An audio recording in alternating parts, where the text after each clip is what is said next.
let's see if I remember how to do this. Episode 383, Lopez Radio. We're back with yet another original guest to the show. Hasn't been on in a while, but I'm really pumped to have him back. He's a Southern fiction writer, the Rolson McCain series, Suicide Blondes, and his latest, Not Dark Yet. It's T. Blake Braddy, everyone. Hello, hey there. Hey, buddy. How's everybody doing out there? How's it going, man? Dude, good to see you. If you want to follow this guy, at Blake Braddy on Twitter, as long as Twitter is a standing structure. I might be operating in the burning embers of Elon Musk's vision. It's been weird to watch this whole thing crumble down, but for now you can reach him there. And then, like I said, all of his books are available electronically, physically in some fashions. Just look him up. Amazon, man. Amazon T. Blake Braddy. It's all out there. I am a cog in a much larger machine that is destroying everything that we hold sacred. In a way, we all are, though. Like, that's the thing. Like, I do a little bit of streaming on Twitch, and that's owned by Amazon. Like, I'm doing my part to fill their pockets with my sweat and tears, kind of like they're warehouse workers. It's great. I don't get that much back. No, it's you are only working to their benefit. And recently, I found out that they were rolling out a new feature. And tell me that, I mean, this is something Orwell couldn't even have thought up. That I was just looking at my books. I just check them every few days, look at reviews, look at my author page, and it was only showing 2 books, and it was the 2 worst selling books. And I was like, where are the rest of them? And I had Kate look, and it was the same. It showed 2 different books to my wife.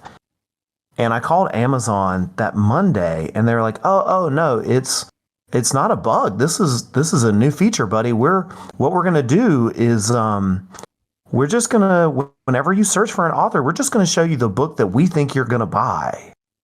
They're gonna algorithm you. They're gonna give you the old algorithm. And I was furious, and I argued with a human being for like 10 minutes, saying, like, do you realize how crazy that sounds? Whatever happened to people? Do you not know that people look for books and they see something else, like, oh, I like this better from this author that I love. And by the end of the conversation, the guy was like, I completely agree with you, but I can't say that.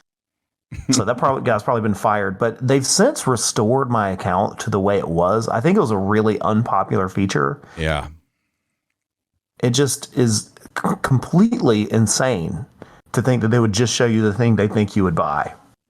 I gotta know you. Yeah. And I gotta think that you were not the only one. They probably fielded that call no less than a few hundred times, because I mean, it's not just you, it's big authors. It's also all the other independent authors. Like for some people, that's their only means of getting their work out there, you know? And I gotta imagine that it's hyper frustrating, hyper frustrating. I'm a member of a few writer circles on Twitter, and let them know it's what, and they had said the same thing. It's just really crazy and it makes you realize that all of our eggs are in a single basket. And if Amazon suddenly decided they wanted to do something that like changed the whole way that they do things, that you are stuck. Because it's just really the only game in town at this point. You can go wide and use different platforms, but you're not going to get the same push from Amazon. It's just, we are in their pocket if you try to sell things through them, and it's nuts. I panicked for a full day about it. Yeah, I gotta and it's tough, especially when like you are, you're trying to get your stuff out there and do. You work so hard on something that someone who just happens across you might not even see, right? And like you said, they might dig it, and they don't get to see it, so they'll never know. Like, what's the chances they're going to come back to your page? It's nil. It's like, because you've done all the analytics on like click-through rates on newsletters and stuff like that. We've talked about that before, and it's just getting people to click on your thing is so hard to do because there's so many things to click on. There's so many things to click on, and that's got to be hyper frustrating. I'm glad they changed it back for you. Yeah, I mean, Amazon can log how long you look at things and how long your eyeballs are on it, and they can judge whether or not they're going to serve an ad of yours to someone based on that. They can throttle your ads if your ads aren't selling, and then they can penalize your account if you create enough Amazon ads that get impressions but not clicks or sales. They just won't serve your ads, and your book becomes essentially meaningless and just non-viable. It's terrifying. I kind of have that. The Rolls McCain books, I think I have pushed it in front of enough readers of, say, James Lee Burke or Daniel Woodrell, the guy who wrote Winter's Bone. That's kind of the milieu of my books. I pushed that series in front of that audience so much that they barely will serve ads to that keyword. So it's one of those things where it's like, that's my bread and butter, man. If you're not going to serve ads to those people, it's going to really hurt. And so I've had to go back to sort of mixing, because I'd gone all in on Amazon ads this year because of the things that happened with Apple and Facebook last year, where they wouldn't allow Facebook to track across apps and blah, blah, blah. I don't understand that, but I went all in on Amazon ads this year. I spent a ton of money trying to figure it out, wasted a lot of money figuring it out, and I'm kind of getting my feet on it.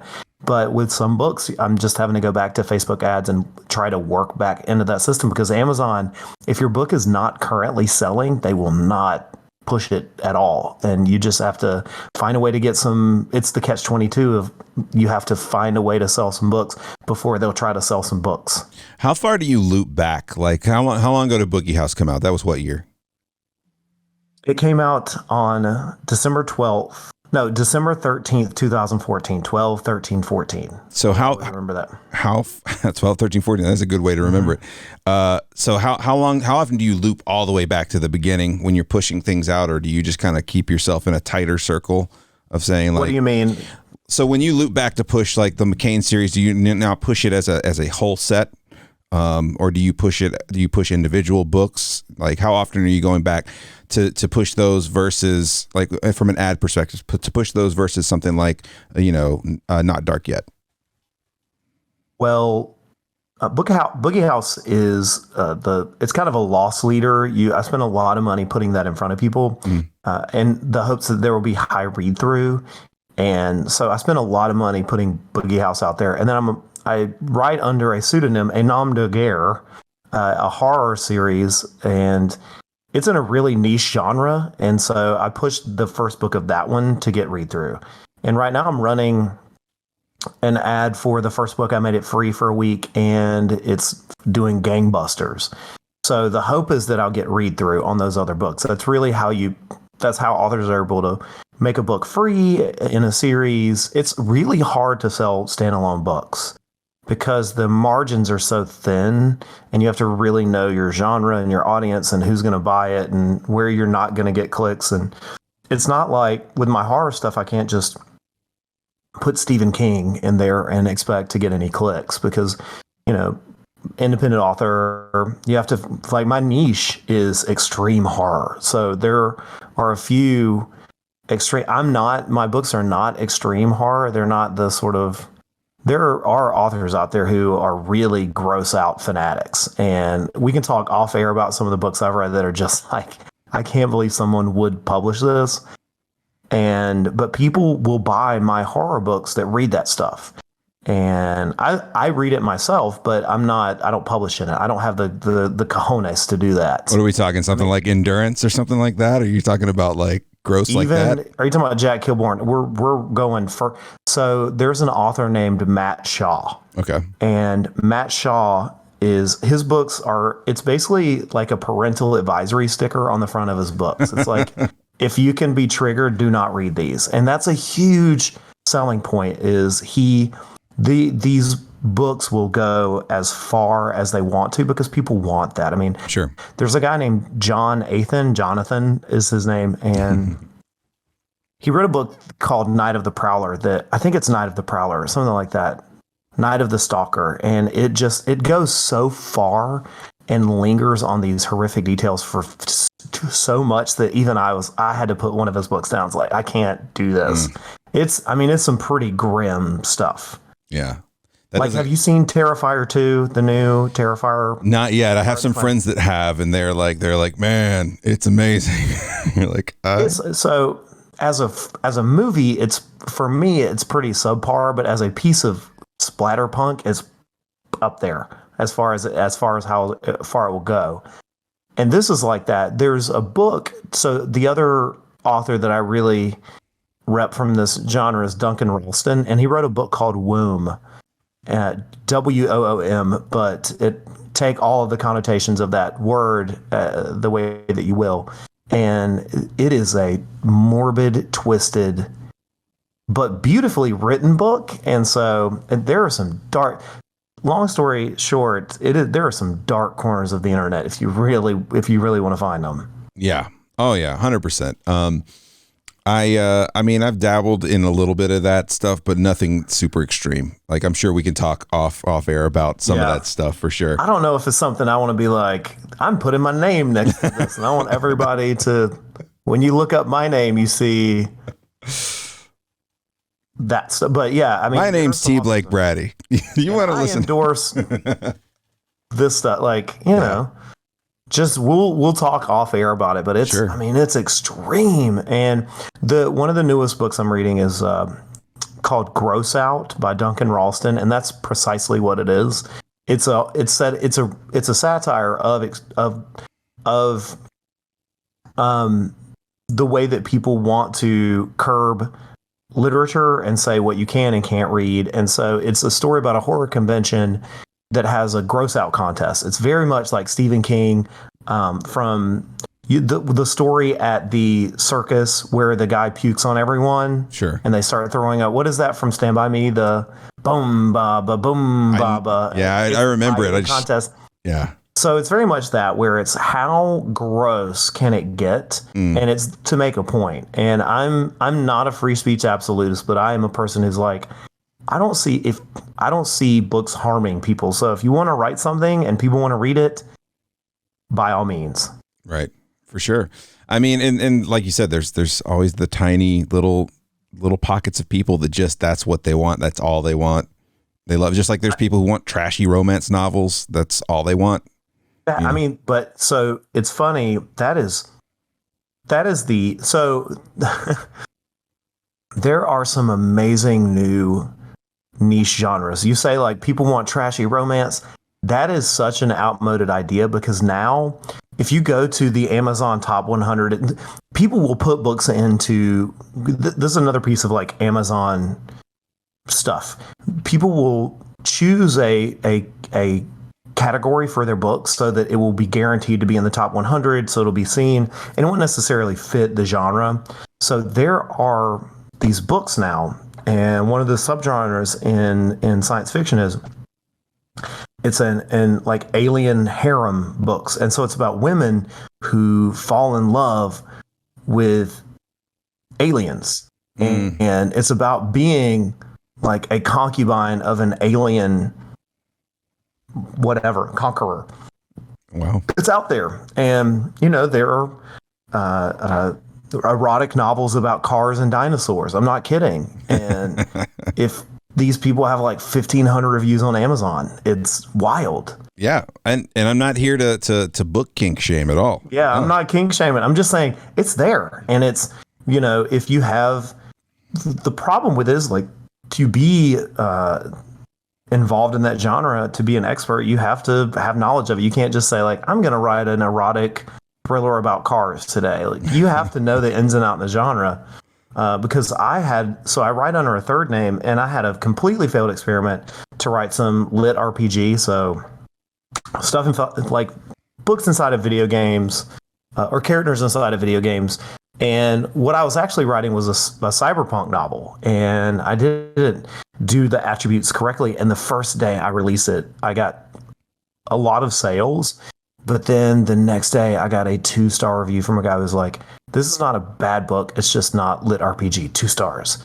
And that just completely killed the book. Yeah. It died that day because people wouldn't buy it because it was mislabeled. So I like recovered it, and it just never, so it just kind of completely killed that whole aspiration of mine, was to write these kind of, you know, in the era of Ready Player One. It was around all that Ernest Cline stuff, but yeah, people, you have to completely know your audience to get into any of this stuff. Right. Even if it's, you know, dinosaur sex. Right. You almost have to just specialize, like when you like on something like Twitch, like you play a game that you're good at so that you can, you know, in kind of that respect, like you play a game you're good at or something you know really well so that you can speak to it and the audience can really connect with you on your love of the game, right? That's why main games work for people on Twitch. That's why, you know, you see people who play the same game for forever because they just know it backwards and forwards, and that's where they kind of find a common ground with a lot of people. So I can see it being like that. I can see how you can get lost, like let's try this genre out, and you were like, I shouldn't have tried that genre out. I should have stayed in my lane. I'm the same way. I mean, I've kind of given up on video games, and it's because I've become obsessed with chess. And sometimes I'm really into it, and I spend far too much time playing and studying and all of that related to chess. But sometimes I stop and think, I'm playing a board game. I want to put my hand through the wall because I've lost a board game. You know, because chess can be one of those things where chess has reached this level where people think of it as a mark of IQ and intelligence. It's really not. It's a game of memorization and patterns. It's really no different than Guess Who. Right. You know, you're just trying to figure out what the patterns are so you can, you know. And that's all chess is. It's not, you don't have to be brilliant to play chess. You just have to put in a lot of time and study. And it can be, that's my main these days. And I've thought about, the problem is I'm not good enough to have a channel that people would watch to see, like, look at this guy play chess. But I've thought about creating a channel for beginners who are learning how to play chess, like me, who are kind of mid-level. I'm directly in the middle. They have, you know, the percentages. Whenever your score in chess, it tells you where you rank among all the people who are on chess.com, and I am directly in the middle, which is fine. And I've thought about doing that, but I don't know that there's an audience for that. Why would you watch someone learn how to play chess when you can watch grandmasters? Right. There's a lot of access now, right? So it's like it's easy. It's easy to be like, oh, what's this grandmaster up to? Like, click on their channel. But I mean, that's cool though. You need that. Like, I feel like you need that stuff where it's like not just like, because you get completely mired in the books you write and stuff like that. And I'm sure it's nice to have that outlet to go to. It's different. Yeah. Even though it can feel like torture sometimes, I'm sure. It is absolute torture because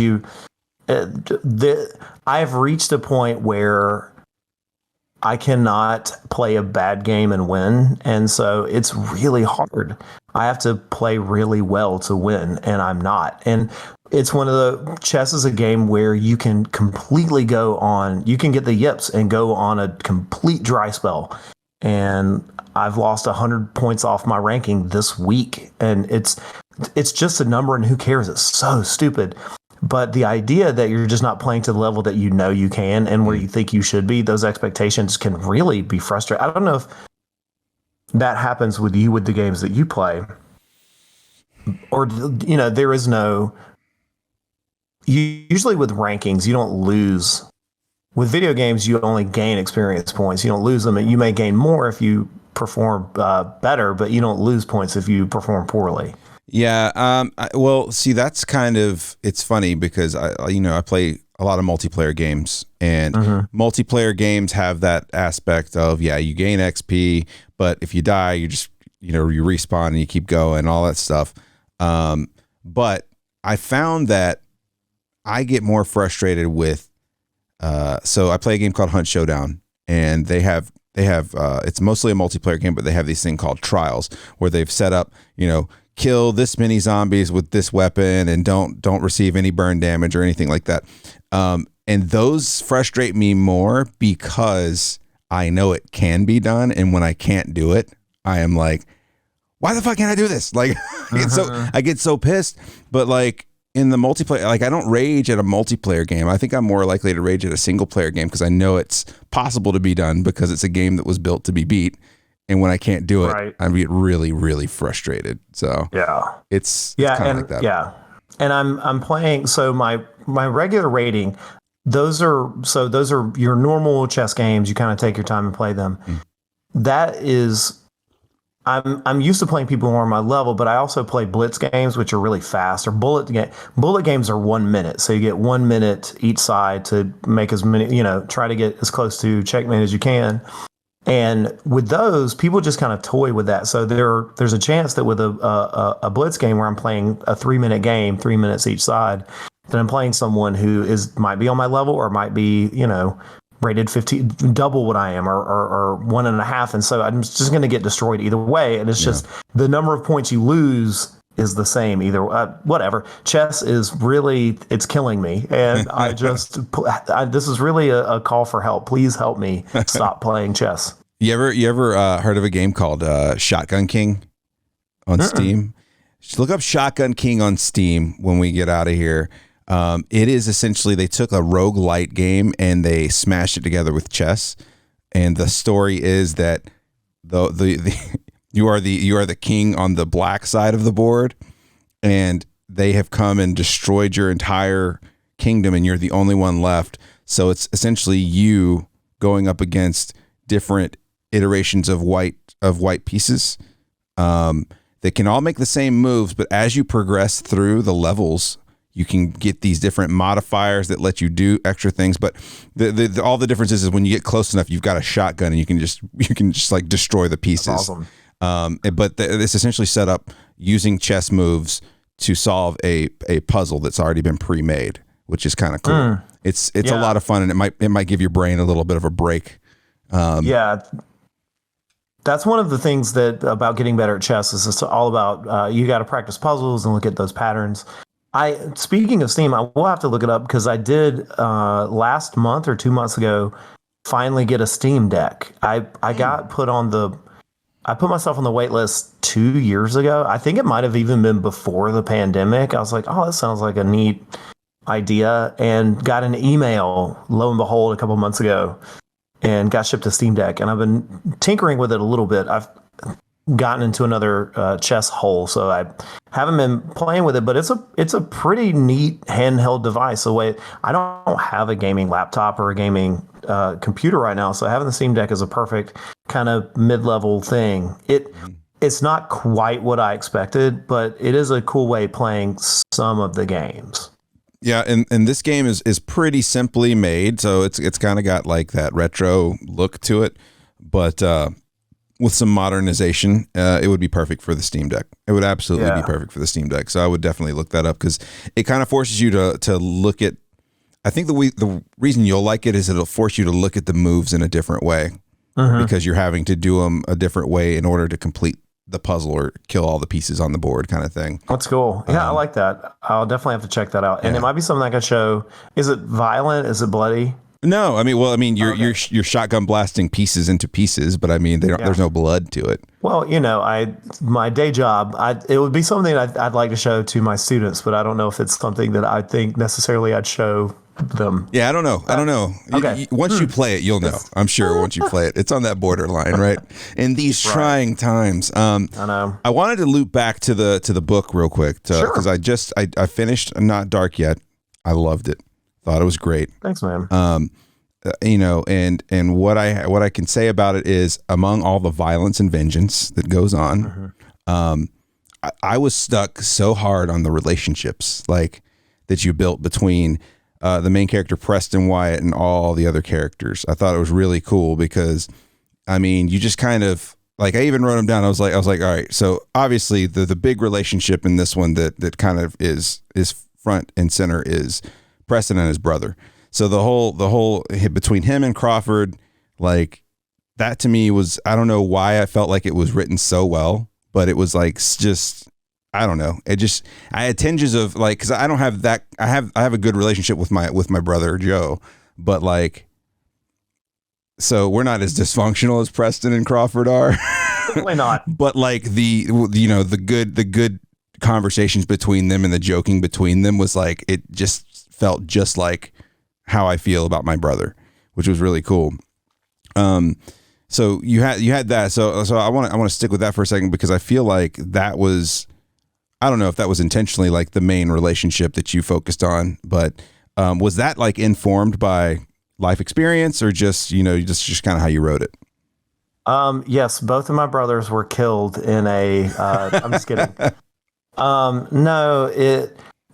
People always ask, where do writers get their ideas? And sometimes it can be really simple, just an image. Sure. And I was in college, so this had to have been 20 years ago. And I was standing next to a pickup truck with my two older brothers. They're each 10 and 11 years older than I am. And a storm was coming. And I had this idea for a novel in that moment of two brothers fending off a coming darkness.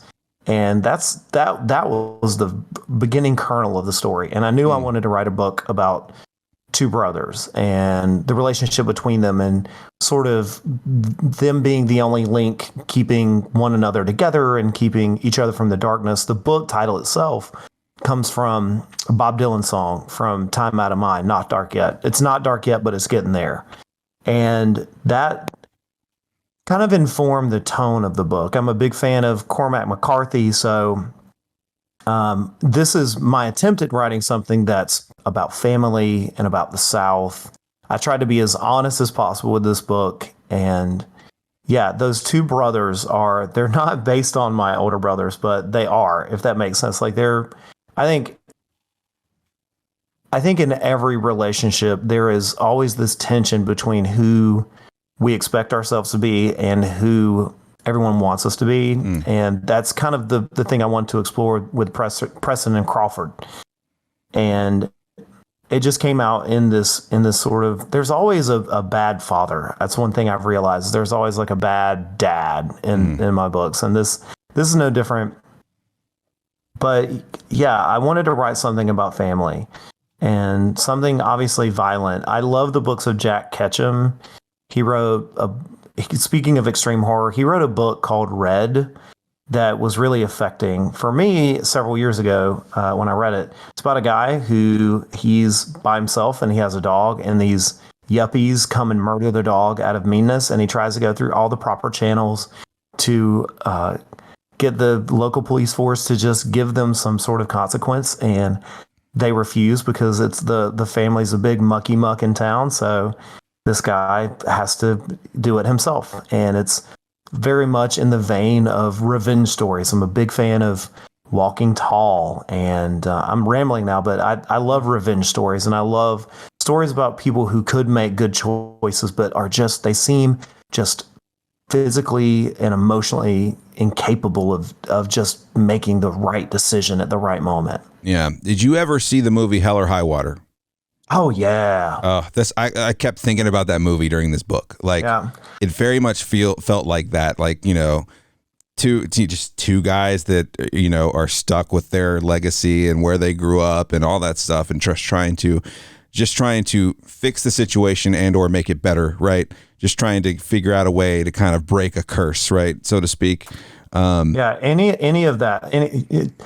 My biggest influences usually don't come from books; they come from movies. So the darker Coen brother stories, even Raising Arizona to a certain degree, has dark elements, dark thoughts about family, and dark things to say about family. Even though it's a comedy, Miller's Crossing, Blood Simple is their first film, and I love Hell or High Water, Wind River, even Bone Tomahawk. All of those. There's a movie that came out last year. It's really problematic because it's got Mel Gibson in it, but it's called Dragged Across Concrete. Dragged Across Concrete. Have you seen that movie? I have not. So there was the guy who directed, I think the guy who directed Bone Tomahawk. Have you seen Bone Tomahawk? No, I need to. Okay. Dragged Across Concrete. It's Mel Gibson and, oh my God, I'm blanking on his name. Owen Wilson and from Wedding Crashers. Vince Vaughn? Vince Vaughn. Okay. So they play cops who are working undercover, and it's just a really grim cop story. Mm-hmm. I love that kind of stuff. You should check out, if you can get past the fact that Mel Gibson's in this movie, sure, which I can. Yeah, I can. I totally can. He's obviously an abhorrent person, but this performance is so good, and this movie is so dark and so unsettling for a cop movie. I loved it. And so, that stuff I love. I love that kind of stuff. So this is kind of my representation of a lot of that.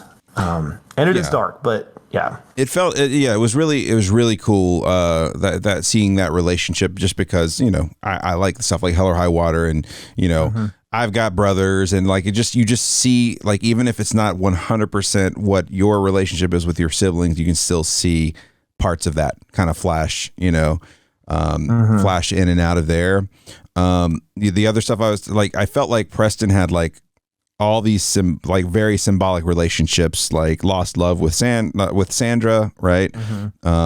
He's got his daughter, which that's something you and I know, being fathers, is like a really impactful, even just like the small conversations they have throughout the book. You're just kind of like, yeah, I get that. Yeah. All right, I'm done reading tonight. Stuff like that. Some of that dialogue is taken directly from things that Bo would say my son would say when he was 2 or 3. Yeah. Just some of those moments. And yeah, this book is all about relationships. I've tried to write something that was more about the tone and less about the action. I wanted to kind of sit, because the horror books that I write, they're all about propulsing you through the story. They're all action based, like kill this, blood that, story's over. This one I wanted to be all about that feeling, that mood. And I try not to read reviews, but the only real negative review I've got of the book, the person who read it or wrote the review didn't quite understand. There's a pivotal moment in the end of the book. And obviously I'm not going to spoil it, but something huge happens in the very, very last few pages. And he was like, I don't understand why you would do that, or why the character would do that.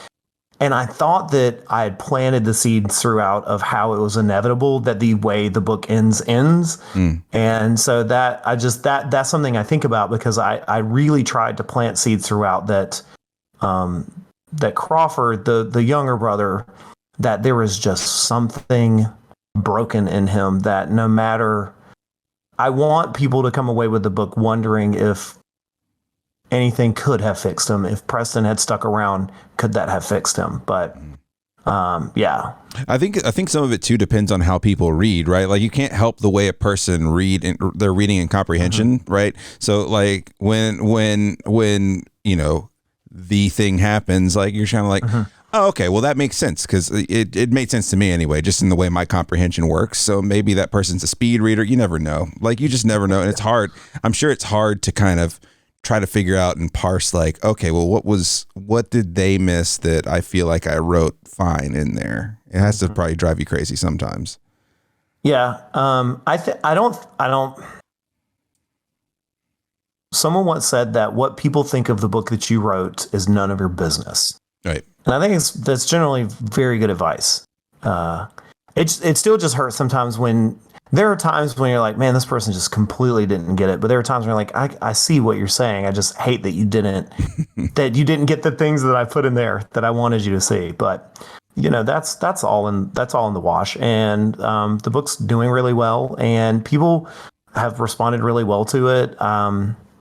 The impersonal nature of having it on Amazon is really hard, because you don't necessarily get to hear a lot of feedback. And I don't have a big, I have people who read the books, they review them, but I don't have a big network of people who are like, thumbs up, man, this is okay. So it's just hard, because you just kind of put it out in the void, and then people read it and review it, and you're like, I guess they liked it. I don't know. Yes, I guess it's good. I don't know.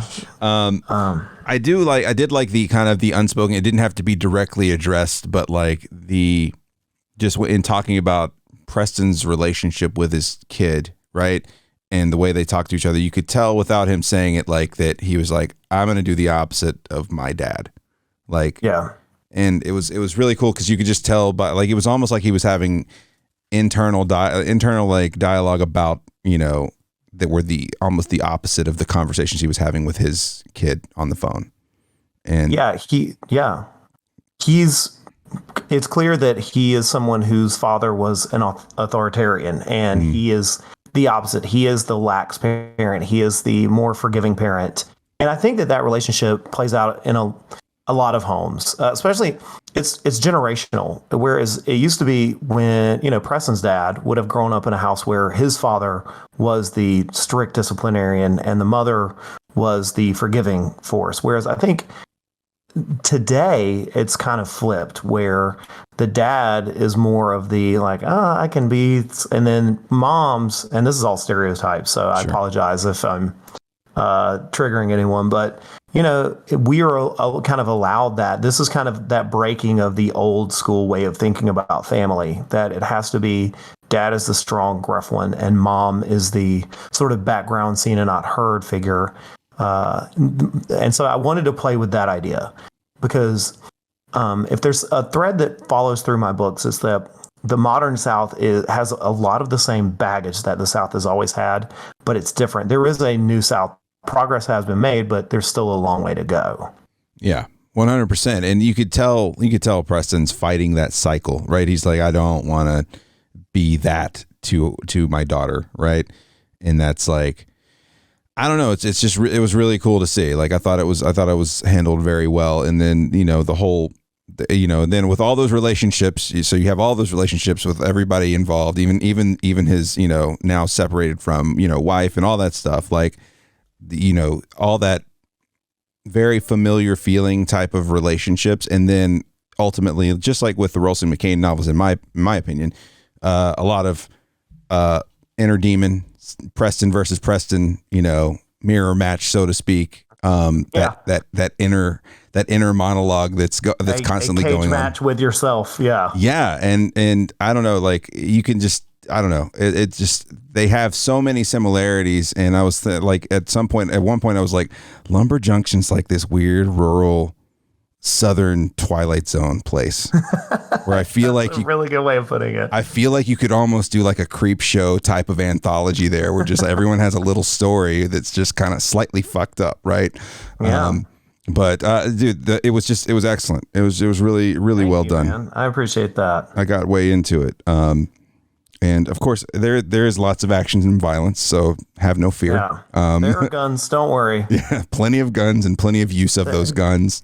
Yeah, people die. It's okay.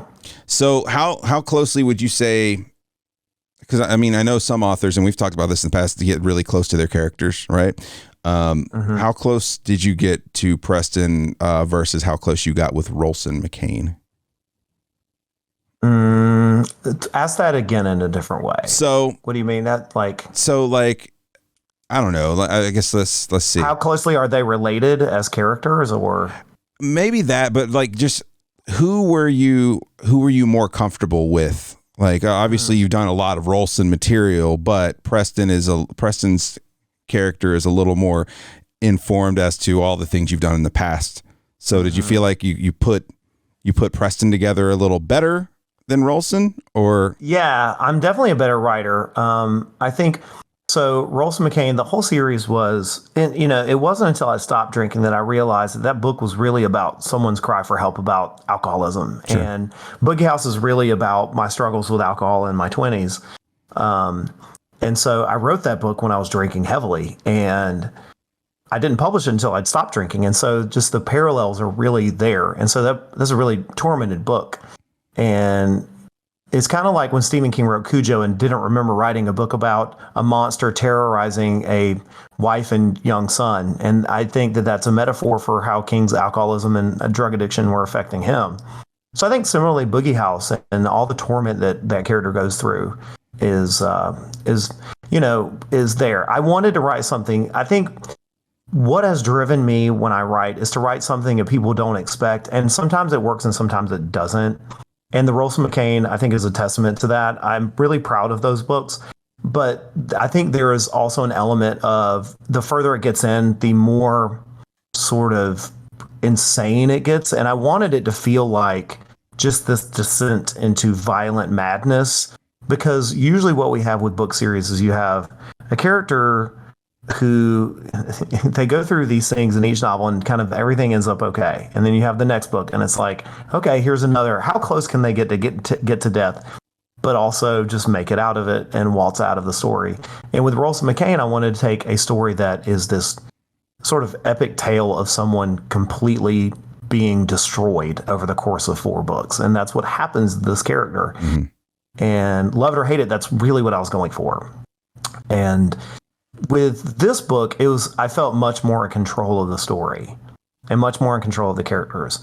The last third of the book, I'd say, the last quarter with that giant shootout, that was me responding to the middle episode of the first season of True Detective. Do you remember the first season of True Detective? Yeah, the big one shot.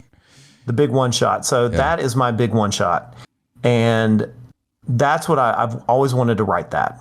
Sure. And this is my attempt at that, because True Detective is a series I feel like was really in the zeitgeist for everyone talked about it, and then it just completely fell off the map. I think season 2 really killed the mythology of that series, but that first season is phenomenal.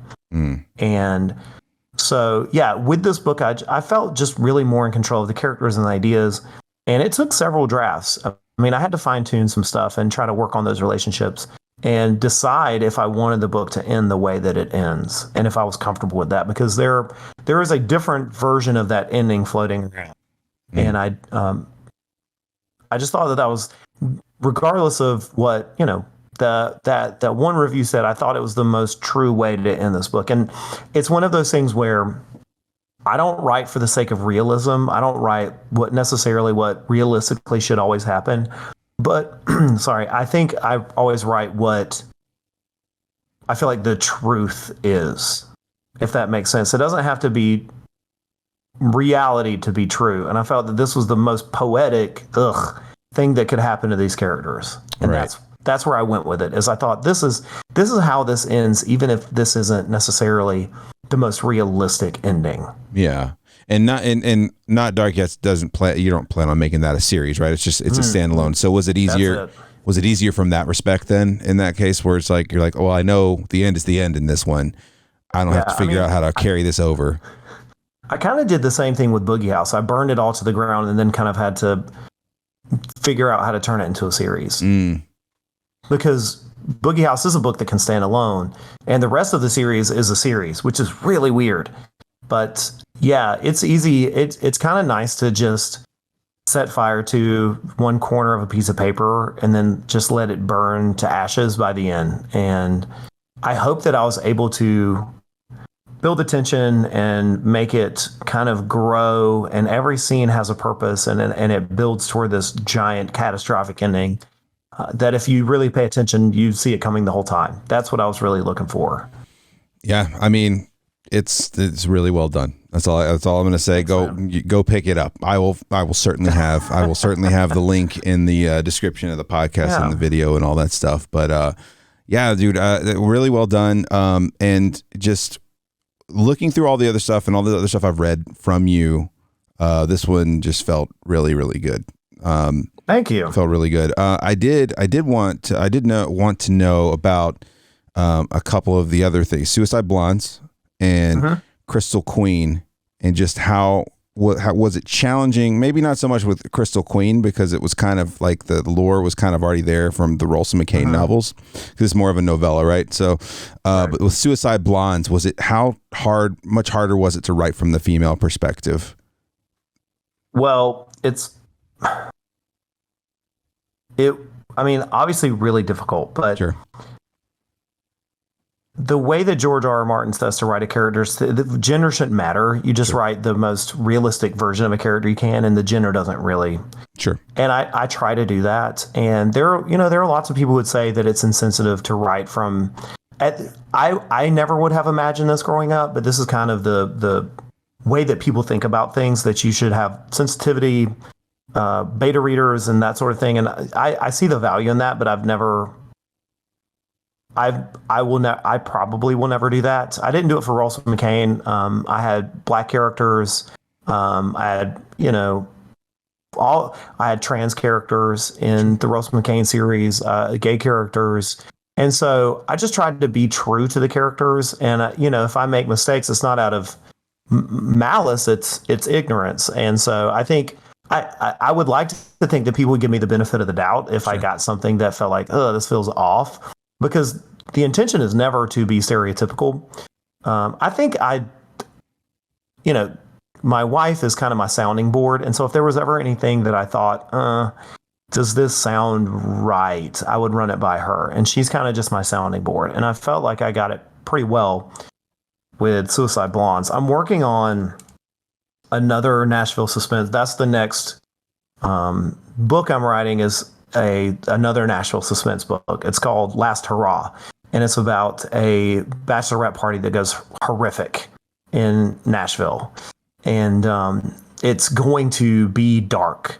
I guess that should not be an adjective I use, because I guess everything is dark. If everything's dark, nothing's dark. Right. But it's also a cast of female characters, and they're all fundamentally broken with broken relationships. And so I don't know what draws me to that, but I think it's just seeing what people are made of when things seem on the surface to be okay. And this book is definitely that.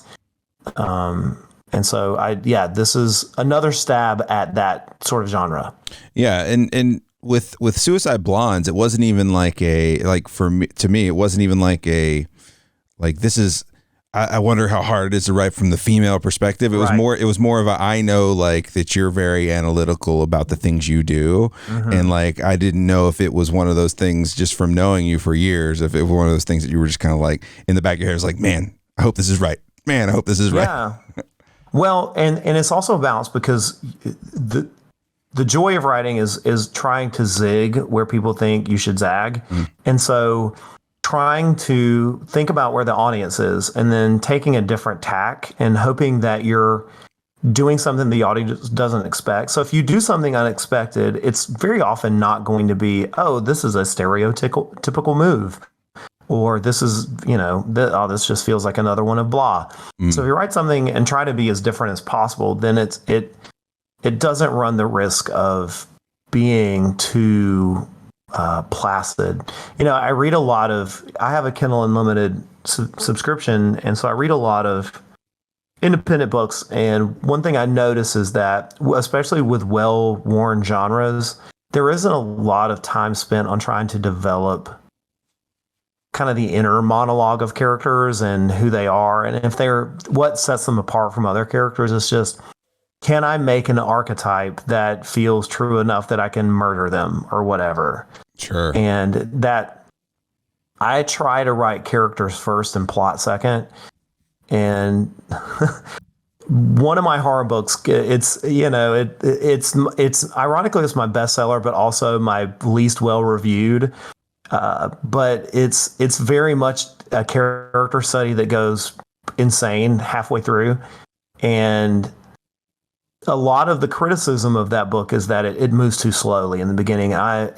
It's something I kind of chafe at, because it's written in the vein of Stephen King, and just kind of really building up characters and giving all of the context before you want to know who these people are before you put them to the test.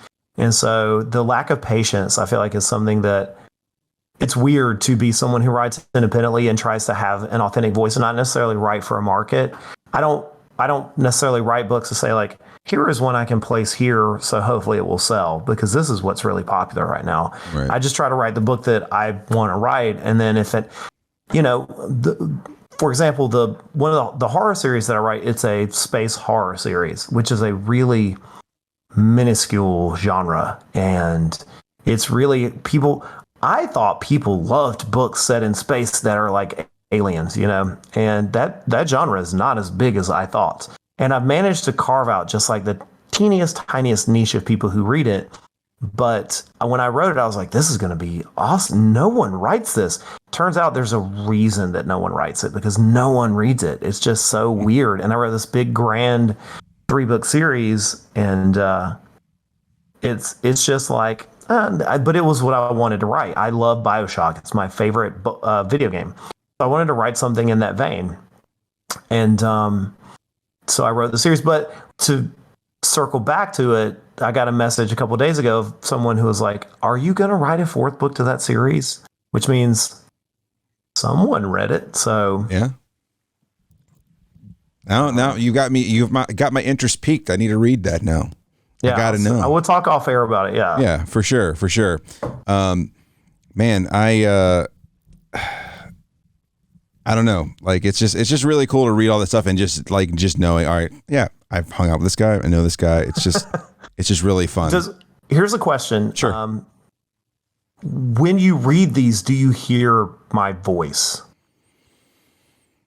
No, I kind of that's interesting. I don't. I kind of get lost after a while because I think the first time I read like Boogie House and then maybe the next book, but mostly Boogie House, I was kind of like, it maybe a little bit your voice was there, but once you kind of get invested into the characters, that kind of like fades away, so to speak. So yeah, it's hard because like imagine our friend Will writing a book. Could you read a book written by Will in anything other than Will's voice? No, I don't think I could. I mean, I guess it depends on how well he wrote it, but yeah, just imagine him writing a Game of Thrones style novel and then not hearing his voice as he read it.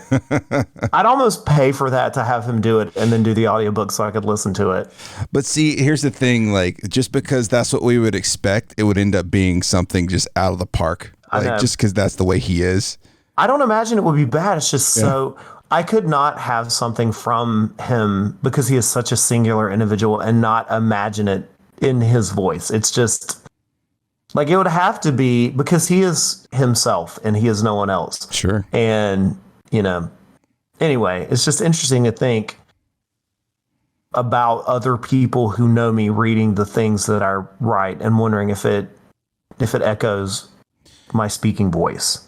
I'm always like, what I get lost in is the way I picture either the way the character looks or the way a setting looks, like, the bar in Lumber Junction that Preston and Crawford get kicked out of several times, right?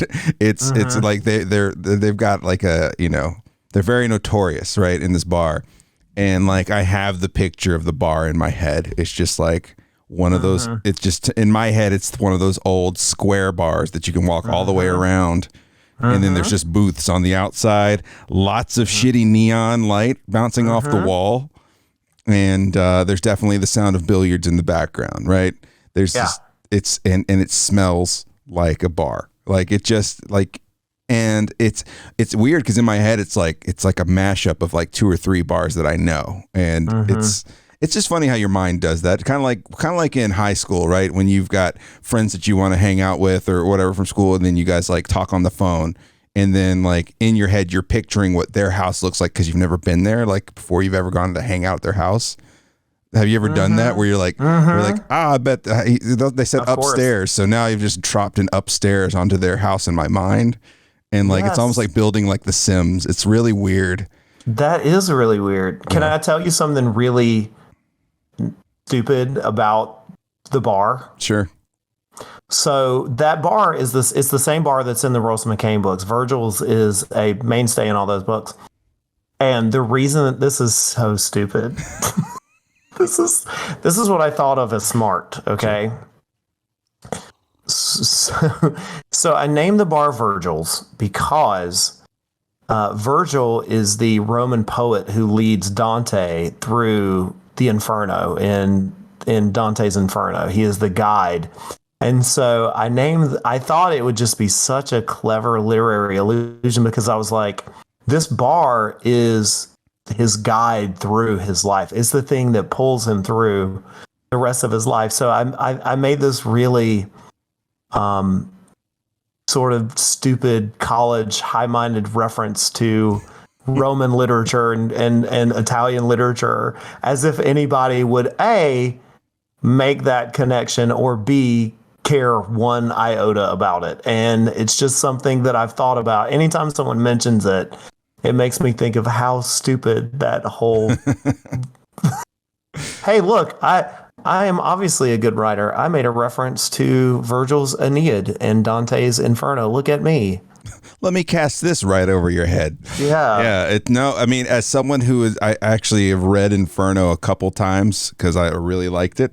I didn't even think about it. Yeah. It didn't even dawn on me. But who would think of it? It's the dumbest thing on the face of the planet. Because I was like, oh, Rolston is going through his own 7th circle of hell. This is going to be, the person who figures it out. It's just the sort of thing.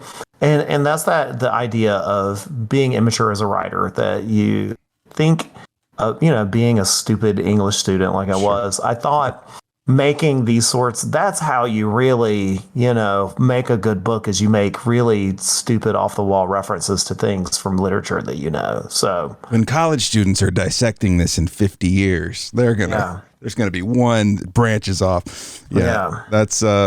That's funny, man. That's really funny. Like, it's almost like you want to do like a show, like the hidden gems of Lumber Junction. You just want to go through. I would love to reread that book and point out, this is a reference to this stupid thing. This is a reference to this stupid thing. So yeah. Almost like an audio commentary, like DVD commentary for the whole thing. Yeah. That's awesome though. I mean, just any of those settings, like you can just, like the Mexican restaurant that they go to, like all that stuff, like you just picture it in your head. Like it's based on a real Mexican restaurant that was one of the first dates I ever took a girl to in high school. Really? Yeah, it's a real place. And yeah. See, in my head, it was a Mexican restaurant that I went to as a kid called Manuel's that used to be here in town, and it's gone now. But yeah. Oh my God. Okay. I have a connection to that. Okay. So Manuel's is one of the first restaurants I went to in Athens. Mm-hmm. And my first date came from a waitress that I met at Manuel's. That's awesome. And I was a freshman in college, and I thought, this is the time to ask girls out. Like, if you see a pretty girl, you should ask her out. And our waitress was beautiful. I found out later she was from Puerto Rico, and I was just instant like, because it was so different from my experience growing up in a small southern town with, and I left a note with my tip. I said, oh my God. Oh no. I left a note with my tip and my number, and she called. She like remembered me. I was like, you were really cute. And so we went to City Bar, and I might have been a month over 18. Like, I had just moved to Athens. So I had just turned 18 and was just like, I gotta shoot my shot, man, whenever and wherever. And so Manuel's, I remember Manuel's very well. Yeah. Crazy. Yeah, dude. That's very much like that. Yeah, that's where I went as a kid. It's funny just like what you grab, like, and when you think about their houses, like just all that stuff. I could do this all night because that's kind of what I do. I'm like, I'll sit back after I've read like half of a book and I'm just like, look at all these weird places I've put together in my head. Like it just, it's like a weird like dream mashup when you're somewhere. Draw it. Do you think you could draw the things that you put in your mind when I do the same thing, and I'm always disappointed when I see a movie version of something and it doesn't match my internal architecture. Yeah. I always feel like that too. Like when you see a character come along from a book series maybe you read and they show up and you're like, I don't look like that. Like, no way. I picture him looking like this, and you can't get over it. Yeah, I've definitely been there. Because my first sort of inspiration for the character of Rolson and his look, this is going to sound so stupid, but this was of the time. I wrote the first draft of this book in 2005. So I was 2004 or 5. So I was still in college. Was Adrian Brody. So like I thought of like kind of slim detective looking person, has dark eyes and could, carry the weight of that. And it's changed the mental picture, but that's who I wrote as the first version of Rolson McCain when I wrote that book. What's funny is like the Rolson McCain in my head almost has that look, but kind of, I can't even think of an actor he looks like, but he just kind of looked like just this skinny, tall dude with like shaggy hair that just almost covers his eyes. So he kind of has to like flip it out of his face a little bit, when he's talking. Like that's how I pictured him at all times. That's funny. It's really weird. Yeah. It's really weird. Like I don't even know the guy's name, but I can picture a guy from high school that I kind of, he was the placeholder I put in there. And I was like, he looks like this dude. Like, yeah, it's why I don't put a lot of emphasis on a character's look in a novel, because I don't want to take you out of the book by saying something that goes cross with what you think about. Yeah. Unless the emphasis is on, say, there best friend who's 6.5 feet tall and has a giant dog. Like that sort of thing. But I try to keep it pretty slim when it comes to features. And that's from Elmore Leonard's book of writing. He says, never describe characters in too much depth. Right. And Stephen King kind of says that too, that you should just never give people too much of an idea. And unless it's like, I feel like the only time to do that is like right when the person walks in the door. Like when the person walks in the door of whatever the situation is, like, oh yeah, like a weird looking eye and blah, blah, blah. Right. Yeah. And then you let everyone fill that in maybe. I don't know. But yeah, you don't want to add details after the fact. Now, Deuce looks like a young Ving Rhames in my head. Yeah. Young Ving Rhames. So hold on I think Ving Rhames works. I always think of like a taller and more muscular Bokeem Woodbine. Do you know who I'm talking about? I know the name. I can't picture it right now. Did you ever see a movie called Freeway? It had Reese Witherspoon in it where she plays Little Red Riding Hood, and it's a modern satire. And Kiefer Sutherland plays a serial killer who got shot in the face and is the big bad wolf in that. Bokeem Woodbine is in so much. So he's in Fargo. Like he's in a lot of stuff. He's in a lot of stuff. I'll be honest. This is going to sound funny. This is how I pictured Rolson's brother looking like. Okay. I pictured him looking like that. Just like a kind of snaky, just like sneaky looking dude, you know? Yeah. Kind of had that. Like Woodbine that's who I think of as Deuce. Just like a bigger muscular dude. Just a bigger dude. That's awesome. Yeah. That's and I named Deuce after this tells you how long ago it was. Deuce McAllister was a running back for Ole Miss in the 2000s. I just thought that Deuce was such a cool name. Yeah. That's why I named that character that. Another really stupid. It's weird where the things come from that pop into your mind when you're writing a book. Yeah. Where do we call those from? Because I wasn't an Ole Miss fan, but that name just always stuck with me. Man, that's insane. It's always funny to me too. Just like to talk to because if me and the wife like read a book, like read the same book, I'll be like, what do you think so and so looks like? And we'll just sit there and compare notes on like what we thought this and that looked like. Because I always think it's funny how people's minds build things. Because it is informed by stuff you've seen before. Because that's all you've got to draw from in your brain, right? Even if it's a mashup of something. But that's always cool. That's always really, really cool. Would you ever have a tough time if they were like, hey, we want to do a Rolson McCain like TV show? Like, have you ever thought about it in that way? Have you like, I know who I want. No, I don't care. Stephen King says, as long as the check's clear, I don't care what you do with my properties. And it's clear in the quality of most of the films that the filmmakers don't care that much either. But no, I think I would be lying if I said I didn't care whether or not something like that happened. I think it brings, even a middling TV show can bring so much attention to a book. Mm-hmm. But no, I wouldn't care. I don't have any sort of like, I'm not cute about that sort of thing, and I'm not precious about it. If someone said I would be flattered that someone wanted to do something, because you can't. This is a singular vision, and anytime more than one person gets into a room to make a thing for TV, or maybe like it can go in 1,000 different directions, usually bad. And so I would have to let go. It's one of those things from the Serenity Prayer. Grant me the serenity to know the things I cannot change.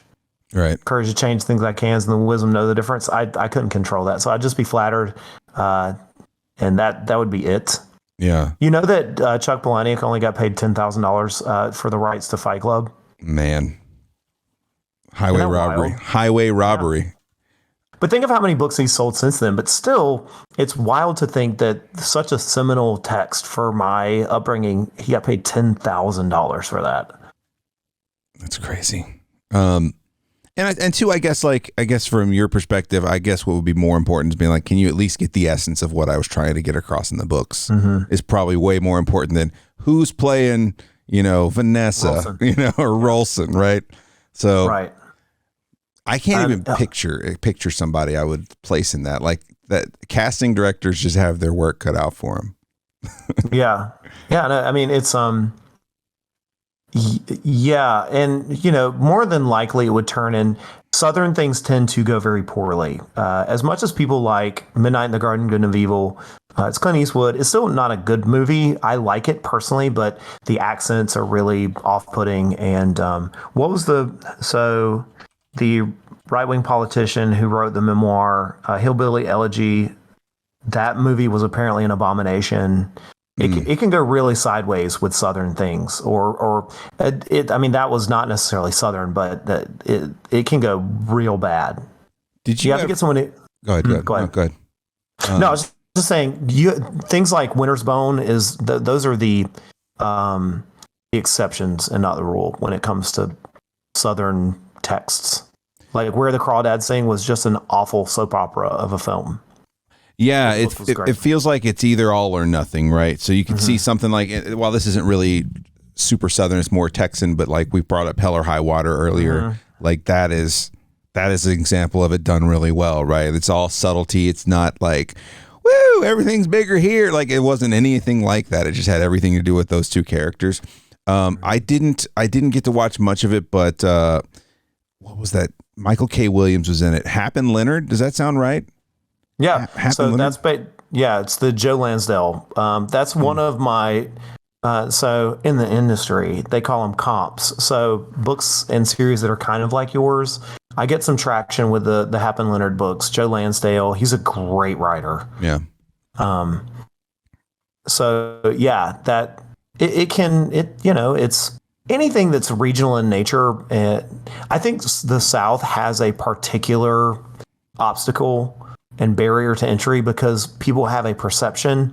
And so if you try to do things with subtlety, a lot of times people are like, wait, that's not Southern. And, it seems like I care about this a lot, but it just popped into my head. The review, the really negative review of Not Dark Yet, the guy was like, this is not how uneducated people speak. They don't use words like, and that's another one of those things that I think it's kind of damning it with faint praise, but I don't care how people are supposed to talk who are uneducated. Like I write the characters and I write how they talk. And it's one of those things where it feels truthful for them to say it, even if it isn't realistic for them to know those words, because it fits the whole milieu of what I'm writing. And I'm going for, an educated sort of thing. And it can be lost on people if everyone who is Southern is not just like a hick. Right. Yeah. I think that's, it just seems lazy if everyone's a hit, because you have so what comes to mind, did you watch Knives Out? Did you watch Knives Out? Yes. What comes to mind is the detective in Knives Out. And you're kind of like, all right, Foghorn Leghorn is killing me here. Or Tom Hanks in the Elvis. I haven't seen the Elvis movie yet. So Colonel Tom Parker. So Elvis's manager was a guy named Colonel Tom Parker, and Tom Hanks plays him very much in a Foghorn Leghorn sort of way. But Colonel Tom Parker, I believe, was Dutch and not Southern. And so this whole time you get this really outlandish accent that Tom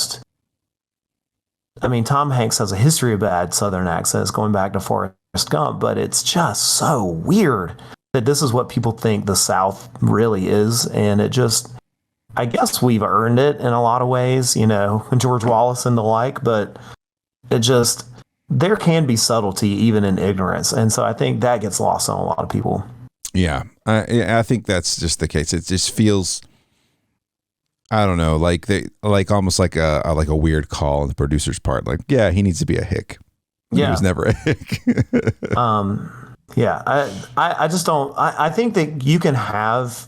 I don't like uneducated characters. I think that uneducated characters who don't have anything interesting to say tend to be dull on the page, and why would you write that?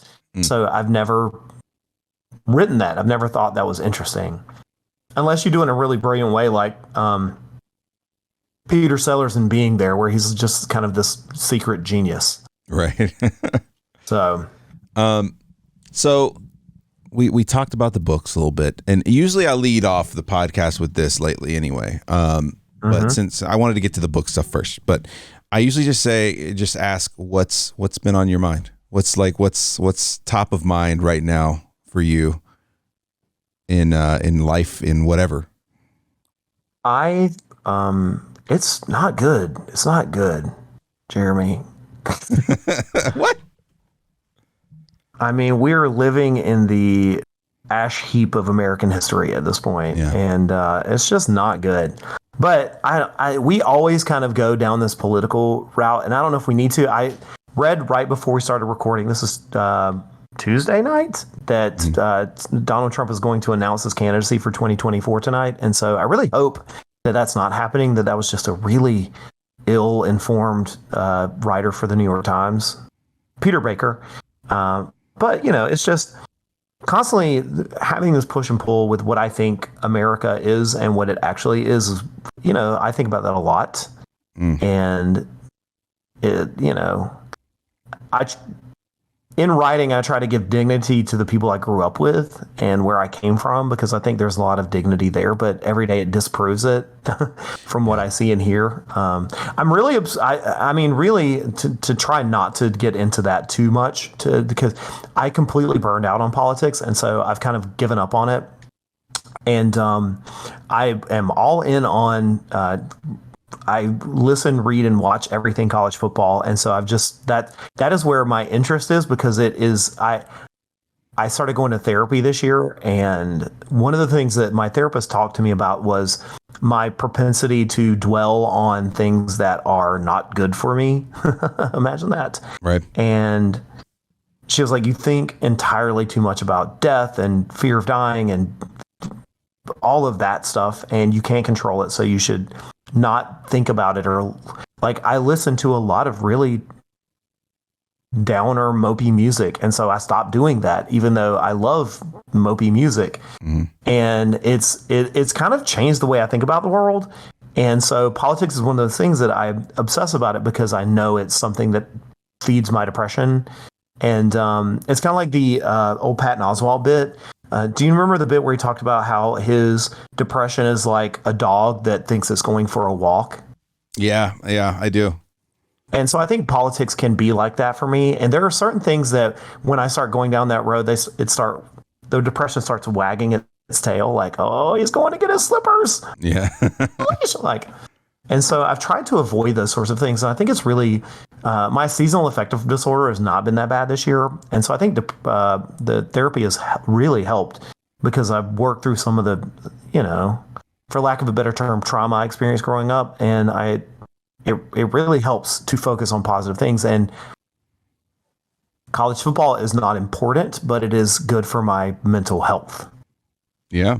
No, absolutely. I honestly think that's why sports are so big everywhere, is because it's literally something that can, and for the most part, can just kind of push everything else away, because none of that stuff can be on the field, really. I mean, I guess it can in certain ways, but for the most part, once the game is going, there's nothing there to kind of veer off into those other avenues that tend to be dangerous for your mind, right? Yeah. And it's usually one of the only things that you can bring people of two different minds together on, right? There's definitely people I don't agree with about most things in life, but there's certainly, we're certainly able to sit down and watch a game and not talk about that stuff. That is my Twitter feed. It's people I generally, so being a Georgia fan means that I disagree on politics with 99% of the fans. And so I just ignore that stuff. I'm like, okay, there's someone I follow on Twitter, and she is a great Georgia follow, but every once in a while there's just something that pops into my feed. I'm like, I'm just gonna pretend like, I'm just gonna pretend like that wasn't said. I'm just walking right past that. So that's kind of it. And I read this series of books, self-help stuff. I know that it's but Jen Sincero wrote a series of books, You Are a Badass, and they really, really helped me. And most self-help literature doesn't. It is written under the auspices of helping you, but it's really just whatever. But her ideas about like affirming the self it really helped. And so in flipping my switch from listening to, really serious, sad alt country, every day when I drive to work, I listen to AC/DC at full volume, and I walk into my job in the best mood ever. It's amazing that can change the way you think about the world. Well, and there's something to be said about intro music, right? Like, you're not going to walk into, a brand new song or something like that. You're going to walk into something upbeat, something heavy, something to get you going, right? It's like I walk into work like a Vince McMahon in that GIF where he's just like swinging his arms coming out from behind the curtain, and it's really helped. I have these because I've learned through doing therapy that the things that you tell yourself. Oh, the biggest breakthrough for me was, you said I'm very analytical, and it's true. But the biggest change in my development as a person over the last year is realizing that you are not your thoughts. Yeah. You can separate those two things and say, just because I think it doesn't mean I am it. Mm-hmm. And that took a long time for it to sink in, because I would take a thought and I would break it down and say, why am I thinking this? Why do I feel about how do I feel about this thought? And go round and round until I built this thing up, this really negative self-reflection, until it was really weighing on me. And at a certain point in my therapy, I learned, treat it like a cloud. Like clouds appear, thoughts appear. You don't have to engage with every thought, because and I think that realizing that your brain's job is to produce thoughts. That's one of the many things that it does and just because your brain thinks a thing doesn't mean it relates to who you are. And separating the conscious mind from the self is it's one of those like exploding mind things that I've come to realize about myself. Well, and that's good, man. Like, honestly, I think that there's a lot of people, especially, dude, it became especially apparent during the pandemic. There's just a lot of people who would benefit from that stuff, right? Going to therapy, going to, even reading a book that might help them out. Like, I don't feel like there's really anybody that wouldn't benefit from it. There's just some people who would benefit way more, right? Mm-hmm. So, I mean, I've always been a big proponent of that, even though I haven't done it myself. Like, I feel like if you feel you need that, or even if you're just kind of like, do I need that? It probably means you probably need to at least go and try it out, right? Like, you need to go and see if that's what it's gonna be. And just because I've had several friends that have been in therapy, and they're like, just because you don't like the first one, it's like any other relationship. You're going to click with some people, you're not going to click with others, and therapists are no different, Same. Yeah. And I'm in a weird spot because my therapist, I really liked her, and she told me our last session that she's leaving the service that I use at the end of the year. And it revealed something. I just immediately stopped. Like, I quit therapy because I was like, okay, it's an abandonment issue thing, which I probably need to talk to a therapist about. But she was like, you have worked through a lot of your issues, because a lot of it was just things inside of you that you needed to get out and just say aloud. And then maintenance on your mind and thoughts. And she was like, you could go to once every 2 weeks, or you could probably stop. You're kind of fine. And I was just like, okay. Once I heard it, I think she did the wrong thing in affirming the idea that I could just stop, because I was like, okay, good. That's saving me several $100s a month. I'm cured. I'm cured. Good. And I'll probably get back into it if I, have a crisis or something where I need to, like, if I go to a dark place, which I can sometimes, I'll get back into it. But it was just maintenance. I would call every week and be like, everything's pretty good. I have good days, I have bad days, but I have coping mechanisms. Sure.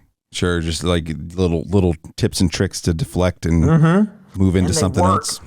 And, I grew up in the sort of Bill Hicks mode of thinking where, he had a whole bit about like, I'm glad that my heroes are all dead. I feel like art means suffering, and I want my guitars to bleed on stage, like that kind of stuff. And the older you get, the more you realize that's not healthy and it's not good. And maybe art is better when people are as close to their feelings as possible. But Stephen King once said that art is a support system for life, not the other way around. Yeah. Life is not a support system for art. And if you want to create art, that's fine, but it doesn't have to be something that you destroy yourself doing. You don't have to, Nietzsche said, you don't have to look into the void and have it look back at you. Right. And I've become okay with that. And I think, my books are still sufficiently dark. So I've found peace with the fact that I can still be dark and healthy, have a healthy mind as well. Yeah. I think it's easy to get into those existential, type of moments. I think I do it a lot. I suffer from what if a ton. Yeah. So like, I'm just like, man, what if I had done this? And I'll do like what if I had gotten into XYZ at this time instead of when I did? And like, it doesn't matter because it didn't happen like that. And sometimes I can't get my brain to turn that off, You know what would help you? What? Therapy. I knew he was going to say it. I knew it was coming. I think everyone could benefit from a month's worth of going once a week and if you can just say all of the things that you think traumatized you growing up and have someone react to it. Because there were some things that Donald Trump just announced he's running for president. Ha ha ha. Yay. So maybe I do need to go back to therapy tonight. Because there were some things that happened to me when I was a child, and some of them, the therapist was like, yeah, those were really not good. You shouldn't have experienced those things as a child. But there were other things that I kept as these deep, dark secrets that I thought, this means there's something wrong with me. And I told her, and she was like, well, a boundary was crossed and it was not okay, but it's not something you should be ashamed of.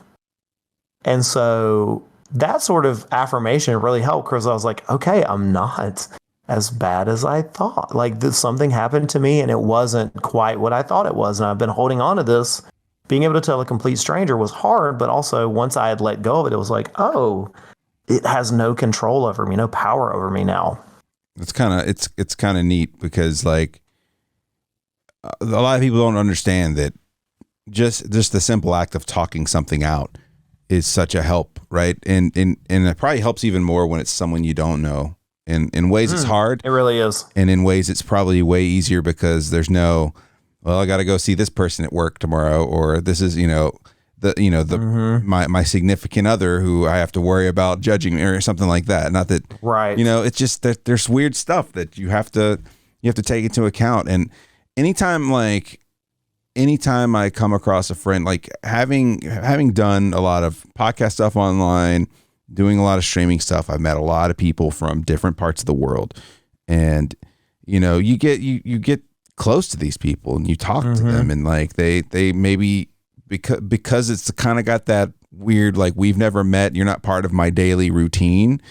Some people just get comfortable in telling you what's going on with them because they know you're not going to be there the next day. Like, what's up with you? Like, you told me that thing last night.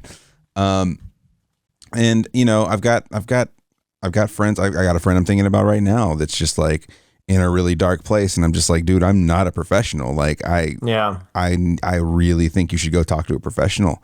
And it's scary, but you just kind of check in. But I'm like, I do my best to kind of throw, because I think it's easy for some people to be like, oh, well, I opened up to you about this and now I can lean on you about it. And I try to keep that from being a thing, because I'm like, look, I'm not a professional. Like, I care about you, I worry about you, but I don't know what to tell you, when you're feeling that way, and it can be scary, because it's someone you've known for a long time, and you're like, well, I don't want you to hurt yourself, dude. Like, go talk to someone, please. And and a lot of times we seek some form of favor from our friends because we want them to affirm something for us or tell us what we want to hear. And so we're angling. And so we tell we tell our friends a version of the story that will get the result that we were already thinking about. And so that is, I mean, it's subtle manipulation, but that's what happens, especially when you're in a dark place. You look for an avenue that you can manipulate the situation so you get what you want, even if it's a self-fulfilling negative prophecy. Like, if I say it this way, then they'll say this, which means that I get what I want, but actually it's the thing I don't need, and your brain is really smart when it comes to that stuff. So having someone who's a professional who can set boundaries with you and say what needs to be said is really powerful. And yeah, I think everyone would benefit from, even people who have phenomenal upbringings might have something that is lingering there that they might, maybe not. I mean, maybe I just come from a world where everything is terrible, but I think everyone would benefit from going and speaking to somebody, having a few sessions, and just purging all the stuff that you think about that you're like, does this mean I'm broken? That sort of stuff. Yeah, and I think there's a lot of folks, and I even include myself in this, like where it's like,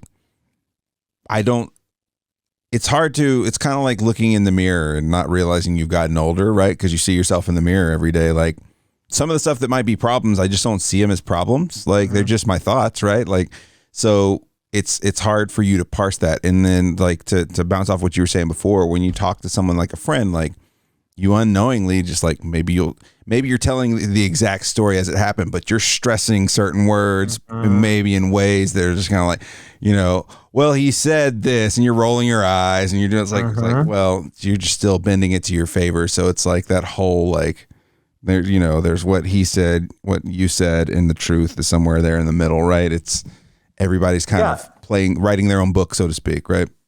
And the way that I think about it is thoughts are kind of like habits, and sooner or later, if you don't do some maintenance on them, it's kind of like the person who turns the light switch off 14 times before they go to bed. They check the oven 4 times before they go to bed. Like, did I actually?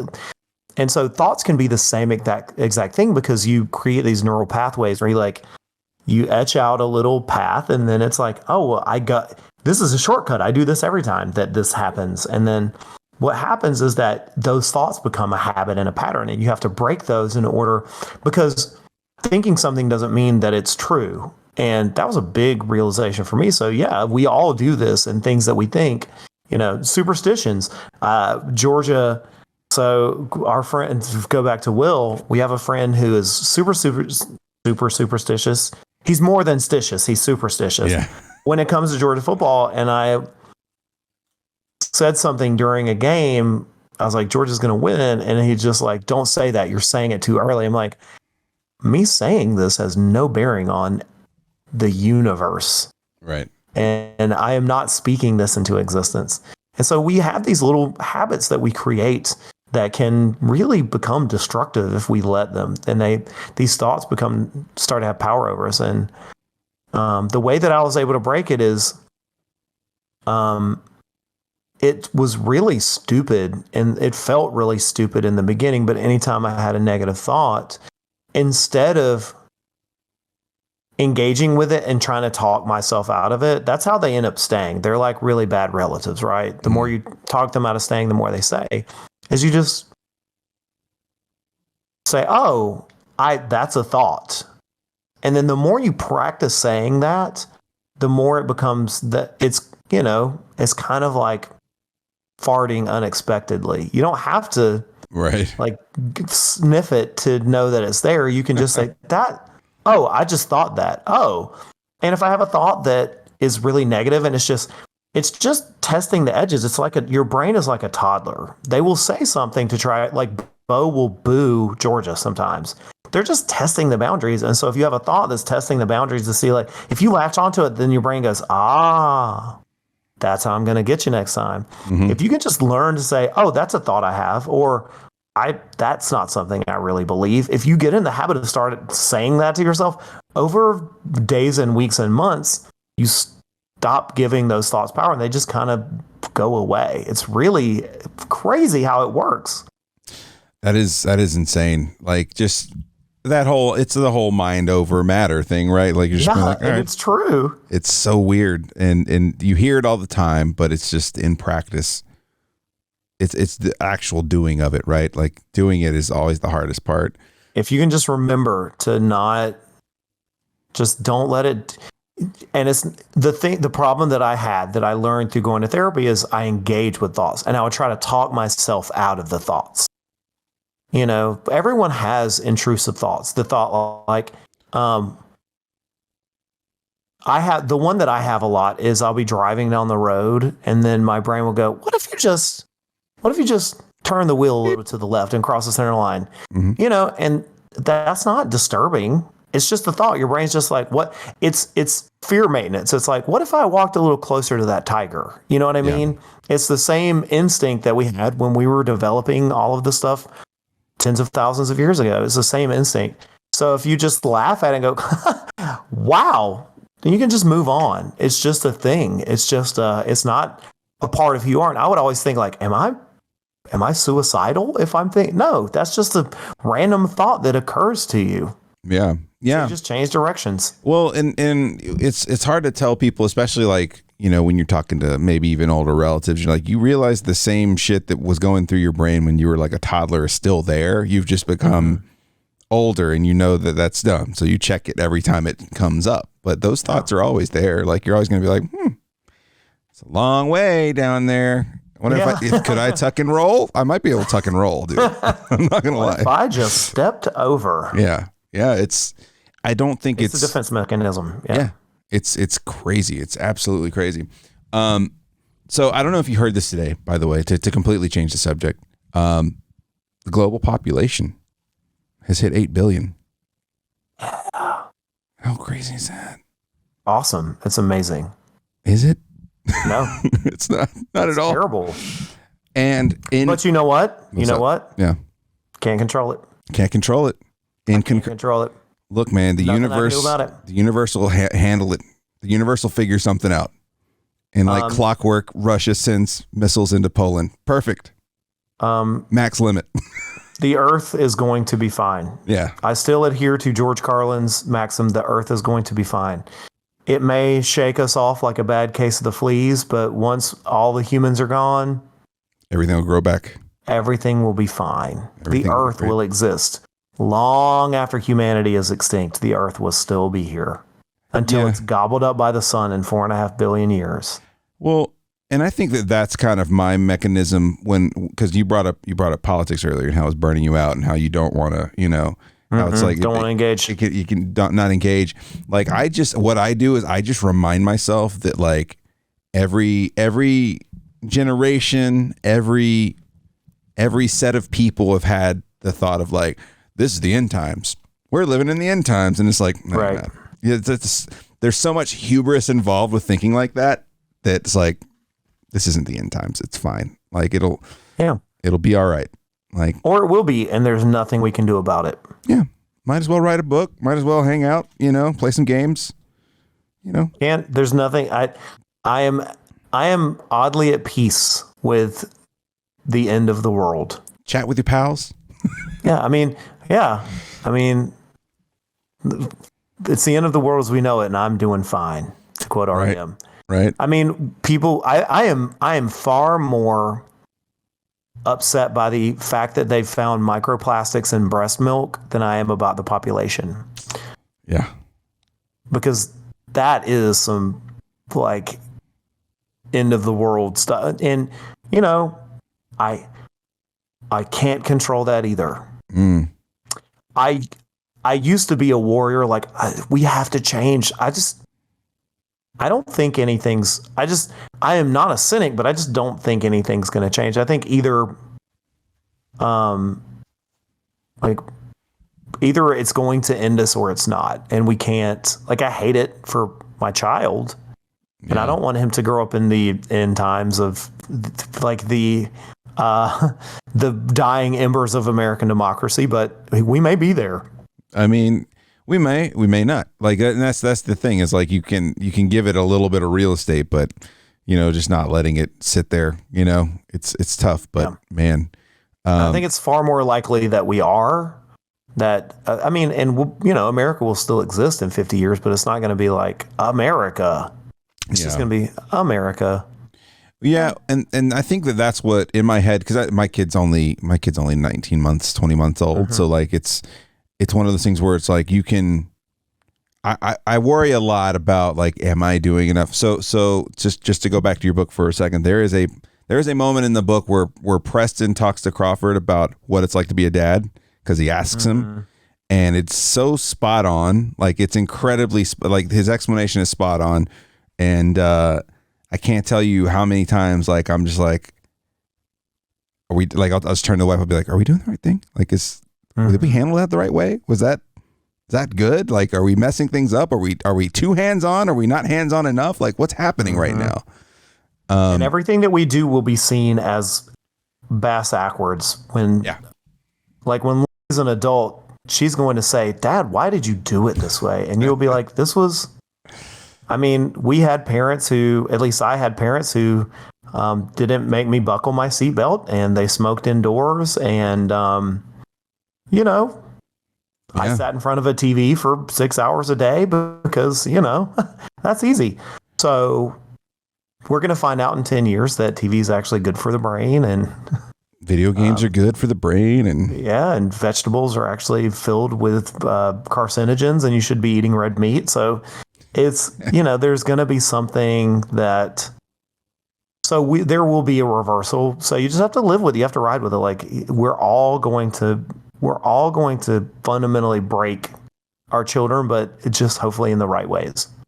Yeah. I mean, and I think of it more of like, cause like, you know, me and the wife like to watch a lot of true crime stuff, you know, and, you know, just documentaries about cults and stuff like that. And we'll just pause and be like, so do we add this to the list of things that she has to watch when she gets older to know to stay away? Like I Am a Stalker on Netflix or something. Have you ever seen the documentary Dear Zachary? No. Do I need to write this down? I'm writing it down. Do not. Don't. Okay. Don't. I'm not going to write it down. I just slightly placed the pen back down. I mean, watch it if you really want to feel feelings. Do you want to feel feelings as a parent?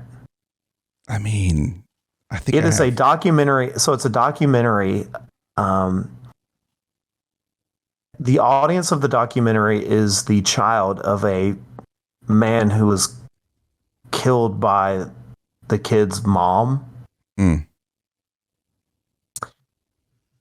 there's a twist. Okay. It is like the Serbian film of documentaries. Okay. You got to be hardcore to make it through that thing as a parent. Okay. There's another one recently that I watched that I almost could not finish, and I'm trying to find it's on Netflix. It's like The Girl in the Picture. That sounds right. That sounds familiar. I haven't seen it. That was similarly one that I just could not believe. And write that one down. That is also one that if you make it through. So, Last Podcast on the Left. Have you ever listened to Last Podcast? I have. My the wife is a really big fan of theirs. Or I mean, I don't know how much this is now, but yeah. They have what they call gold star episodes, and those are especially brutal serial killer murder things. And it's like, it's so icky that if you make it through, you're a gold star listener. I would consider both of those documentaries gold star documentaries for parents. Like if you're a parent and can make it through those, it's like you're hardcore, because it's there. Yeah. It's like watch them if you can. Oh man, there's so much, and there's so much stuff like that too. You know, I have to stay away from Reddit on the regular. Like I'll jump in and I'll see what's like. Also good for your mental health, staying away from Reddit. Well, staying away from Twitter, staying away from all of it really. But like every now and then I just jump in to see what's going on, like real quick, like what's trending like today, and I'll check it a couple days later. But I took the app off my phone and all that shit because it was you could just sit there for hours, right?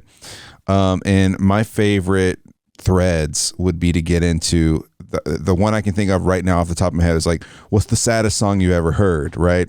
And it was just people just talking about the saddest song they know and what it's about and all that stuff. And I was like, not for me. Whoa. Like there's some, there's some songs where you're just kind of like, there's songs that I knew. And I was like, I had no idea that's what that was about. I'm never going to listen to that song again. Yeah. Like I can't because of the knowing what the context is now. I'm just kind of like, that is terrible. Yeah. I used to think that there's a Jason Isbell song called Elephant about a guy who's dating a girl who has terminal cancer, and he's not dating her. And I got to a point where I was like, all right, this song doesn't make me openly weep when I listen to it, so I must be good. But actually, it breaks you a little more each time you listen to it. You're just numb to the idea of like, it's about dying from cancer. Way too young. Amazing. So yeah, I just stay away from that stuff now. If it's too sad, I'm just like, I don't have to do this to myself. I don't have to prove anything about my like resilience in the face of depression. Do you have to do the same? So I know you said you've curbed a lot of your music listening habits. Have you had to curb any of your movie and TV watching habits? Or does it affect you the same way? I mean, there isn't that much that's depressing in college football or Real Housewives. So those are the two main things that I watch. So, no, like horror movies, I'm able to disassociate. Like if it's too mordant and depressing, I don't watch it. But if it's like Terrifier is perfectly reasonably violent and is so detached from reality. But movies like Hereditary really are hard. Hereditary is tough to watch. One. Midsummer, like those kinds of things. I'm just like, I don't know if this is for me. Like if it's just too depressing, I'm just like, I don't need to see this. Yeah. The thing I always think about is 6 Feet Under, HBO 6 Feet Under. Yeah, Yeah. No, thank you. That's where I learned that binging things is not always great. Well, I never watched it because I was like, I have a too healthy a fear of death, and so I'm not going to watch a show about people dying. And then a friend was like, oh my God, you have to watch this. It's the best show ever. And so I couldn't sleep in the middle of the night. I was really sick. And I started watching. I watched the first 6 episodes of the first season in the middle of the night by myself while I was sick. And the next day I woke up like, what is wrong with you? Yeah. Like there's an episode in the first season where an older brother gets high and his little like baby brother finds a gun and kills himself with it. And I'm like, this is not for me. Yeah. I'm just not this. I don't need to know that kind of stuff's real. I just, no thanks. I'll just meander over to this clown violently killing people over here because that's not anywhere near reality. Yeah, it's wow. Like I can take that stuff, but like I said, I learned like it's not always great to binge things. Like there's a reason why it was aired week to week because it wasn't meant to be watched 4 and 5 episodes in a row because I would absolutely come out of it being just like so depressed. Like I get so affected by stuff like that. Like my wife would be like, "You're not allowed to watch that shit anymore. Like you're not allowed to watch that anymore." And I'm just like, "Why?" Bump that noise. No, thank you. Yeah. I'm done. I'm done with the depressing things. But it also kind of got me on the train of thinking like even when it's something like a good show, like it's like a good show that's not depressing, like it made me kind of and it made me kind of just think about things in the fact of like I try not to watch more than 2 in a sitting just because I want to I like to be able to process those things and look forward to the next one rather than have that instant like, oh yeah, what happens here? Let's just hit play again because it's there. We're going to take it and do that. So it's kind of like when you're catching up on a show, right? Like you're like, maybe the 3rd season's about to come on. You're like, fine. Like I think I did this with Breaking Bad and I was like, all right. So I binged like the first 2 seasons and then like now I'm caught to week. And at first I was like, this sucks, man. I want to know what happens. You're so used to that instant gratification of knowing what the cliffhanger result was. And then like after a while, it's kind of like, I realized I was having conversations with my friends about what happened on the episode and what we think's going to happen next, and kind of did similar stuff with Game of Thrones with you and Will, and like, you know, just being like, well, what does this mean? Like, blah, blah, blah. Like, it just, that excitement was really fun. And I was just kind of like, yeah, I kind of like having that to think about, because letting that soak in and be like, oh, man, I'm still thinking about that episode from last night. And then like the satisfaction of getting to watch it a couple of days later or a week later, however you break it up. Right. Yeah, and that's the fundamental problem with Netflix is the idea that they can have 10 shows come out and they're all instantly bingeable and you forget about them in 72 hours. And so it's over. Like that's why things like HBO Max doing one episode a week, why that's still the high point, because it's the high watermark of a release schedule, because if you binge it, it's great in the moment, but there's also, from a content marketing standpoint, it's all gone. You just gobbled it all up, and there is no zeitgeist. There is no sort of public discussion about it. It's just like, oh man, did you see it? Yeah, that was crazy. The end. Yeah, I feel like every conversation is like when you start, it's like, oh, I've been watching Breaking Bad. Let's say, like, oh, me too. Where are you at? Like, everyone's like, where are you at? Like, because they like, I don't want to ruin anything for you. Like, there's absolutely that. And when you can binge stuff, like just in browsing the internet, shit gets ruined for you because everybody wants to have that headline, right? They want to be the one. Like, I've always felt like Uproxx really just wants to be the one that low key ruins something for you by the way they word it. And you're like, I had to start following them because like they would absolutely be like, well, you won't believe what happens this week on blah, blah, blah. Something changes forever for yada, yada, or something like that. And you're like, why do you have to do that? Like, what is the pleasure that you get out of the next day after something comes out being like, well, you're never going to see this character again. You're like, why the fuck not? I haven't gotten that far. I'm not sitting here. I'm not a person that's paid to write reviews on this and can binge everything in a night. I got a life. I got a life, damn it. I did see today before we get out of here. I did see today that Ticketmaster is still getting fleeced hard by the public, as it always has. They're terrible. They are terrible, and we know this. But they, I guess, Taylor Swift has a new tour, and the site just broke and just froze completely. Yeah, I was on. That is. I was involved in that. Were you? Yeah. Oh no. I am not personally a Swiftie, but I am a Swiftie by proxy because of my wife, and so we were trying to get tickets, and the site completely crashed. Where are you sitting, man? I'm not telling you, but they're pretty good seats. They're really expensive. Did you ended up getting some though? Mm-hmm. Good for you, but man. She added, but it's on Sunday night. It's like I'm gonna have to take the next day off because it's just gonna be a late night. Just 3 hours of Taylor Swift. That's like coming back from a vacation. You need a buffer day before you go back to work.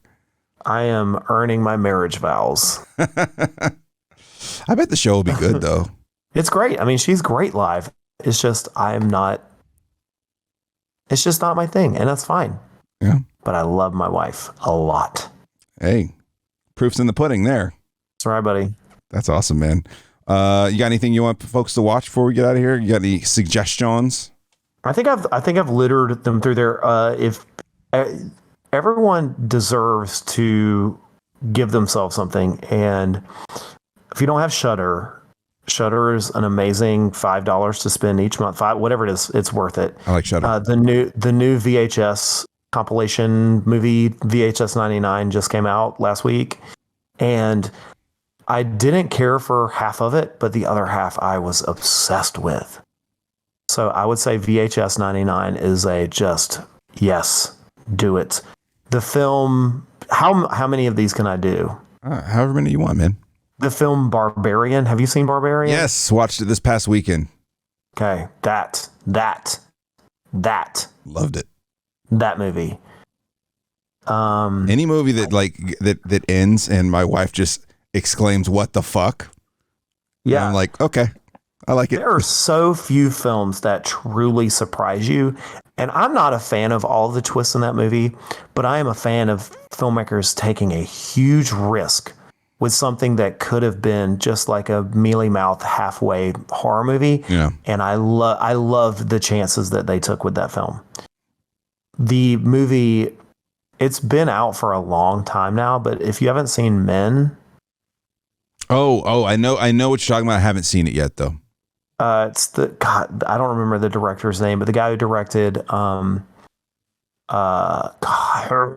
I can't remember the movie he made about the AI girlfriend. Not Domhnall Gleeson. I am completely blanking on. But Men is speaking of movies that take a lot of chances and aren't for everyone. I had to have an old man moment in the theater because there were some teenagers. Oh no! Who were talking and giggling, and I had to yell like, "Would you just be quiet?" And they're like, "Yeah, buddy." But then they were quiet, and I was like, "Yeah, that's right, buddy." You saying Alex Garland? Alex Garland. Yeah. Boom. He directed. What was the movie? You're on there? What movie did he direct? Several years ago, it had, I think, Domhnall Gleeson and Oscar Isaac in it, and it was about an AI girlfriend. Anyway. Oh, Ex Machina? Ex Machina. There you go. Yeah. And Men is a great film. It is really thought-provoking and disturbing. It's about a girl who goes she rents a cabin to get over the suicide of her husband. And as she's there, a small cottage in England, every man that she encounters is played by the same actor. Okay. In different roles. And it is a really pointed commentary about the nature of toxic masculinity, and it is just spot on. Yeah. And I love it. I love that movie. Yeah, that's been on my list for a minute. Yeah, that one's been on my list for a minute. Barbarian, of course, I agree with 100%. If you are a horror, even thriller fan, like I feel it leans more thriller in most of it. It's not really a horror movie. Yeah, I don't want to spoil anything. Also, Terrifier 2, if you're a horror fan, just if you haven't watched it, it's worth watching because it's so strange and bizarre, and I don't think it's a good movie, but it delivers in a lot of ways. Okay. Terrifier 2. I've had a few friends that are like, I loved it. And I was like, well, I need to go see it, I guess. It's long. It does not need to be 2 hours and 20 minutes. It is not a 2 hour and 20 minute film. That is a tall order. It needs to be 90 minutes on the dot, and it adds an extra. There is a subplot and an extra few scenes that don't need to be there, but they just crammed as much as they could into the movie, and it's whatever. Oh, one more thing. Sure. And this is a really dated thing, but I haven't been on a podcast to talk about it. The show on Netflix, Midnight Mass. Did you ever watch that? Yes, I did. That's something that I watched over the summer and just absolutely loved every moment of it. A lot of people hated it, but I find the sort of provocative, like slowness of it. I love just good, slow broiling, and the performance from the preacher. I can't remember who it was, but the priest in that was just the best performance of the year. And yeah, he was excellent. He was my favorite part of the whole series. And is it Zachary Levi, the kid who was Saracen from Friday Night Lights? He was in it, and just in a really offbeat role. Loved it. Zach Gilford? Zach Gilford. Yeah, not Zachary Levi. Zach Gifford. Yeah, just so good. Love it. Yeah. So that's awesome. Hamish Linklater was Father Paul Will, and he just destroyed it. So awesome.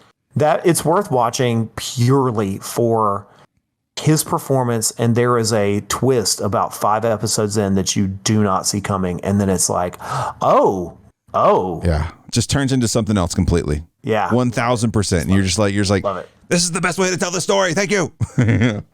So I'm Mike Flanagan, big fan. Yeah, awesome stuff. Well, great, man. I've got a nice little list from you now. Dragged Across Concrete. Yes. Bone Tomahawk, VHS 99, Terrifier 2, and Men. The other stuff I've seen. And then there's these 2 Gold Star documentaries that I don't know if I can do, but we'll see. We should do a watch along where we watch it and then you just react to everything that happens in it and see if you make it through it with dry eyes. Well, I guarantee you cannot. I know I can't. And I just based off your vague descriptions, I know that the wife will not watch them. So yeah, no mother should be forced to. Yeah, that'd be a rough one. You should only make her watch it if she loses like a bet. Oh God. Even then I would probably still feel terrible. You know, did you ever play the the Outlast games? Outlast? Yeah. Yes. Outlast 2. Played it? Mm-hmm. Yeah. Not all the way through, I don't think, actually. Yeah, there's definitely a childbirth moment in that mm-hmm. game that I didn't know was there, and we were doing a scare the wife night on the stream, and she was like, "What are you making me watch you play?" And I'm like, "I'm so sorry." She was pregnant. She was pregnant at the time. Yeah, it was not a good. I went to. Yeah, thankfully I didn't make. Kate was 7 months pregnant when when Mother came out, the Aronofsky movie. Have you seen Mother? I don't. It's the allegory about the Bible. Okay, don't make Krista watch that. But I saw it and I was like, thank God I did not make Kate watch this with me, because it is. I mean, it's a wild movie. I don't know that I like the movie, but I love it, if that makes any sense, because it's just so wild. Yeah.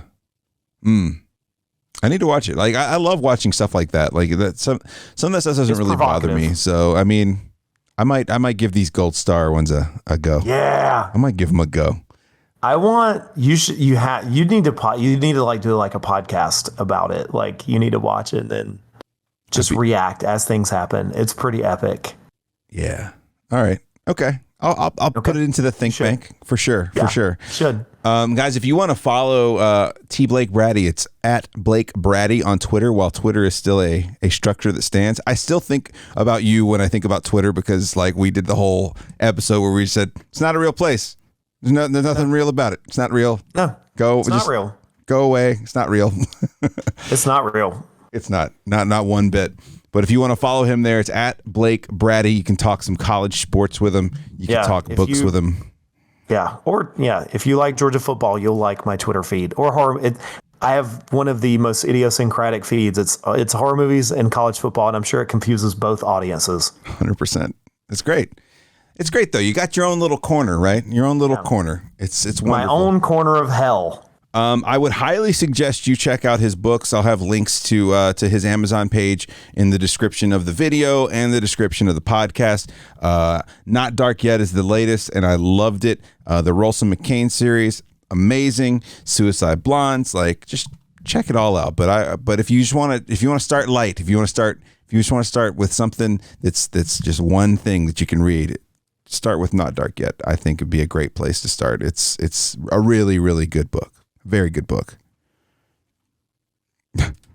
Thank you. Yes. No, I thought you were going out. Yeah. No, it's fine. It's terrifying. Yeah. I recently found out that the total sum of the pages in the Rolson McCain series is almost 1,600. Man, that's a lot, dude. That's a lot of writing. Mm-hmm. Them's a lot of words, man. It is a lot of words. I kind of went through with Dirt Merchant. It's almost a 700 page book. I was writing a James Ellroy novel, and that's where most people hit a brick. They're like, I can't do a 700 page book. So my read through at the first two books, the read through is like 70%, and then book 3 it like plummets because no one makes it through book 3. No one makes it through. Well, it's a gold star book. It's a gold star book, and this is a gold star guest right here. T. Blake Braddy, thanks for being here. I really appreciate you guys. If you want to follow me, it's at Lopez Radio on all the social medias. I also do Twitch. Just look up my Twitch, twitch.tv/Lopez Radio, and rate, review, subscribe. Love you guys. Love you. Bye.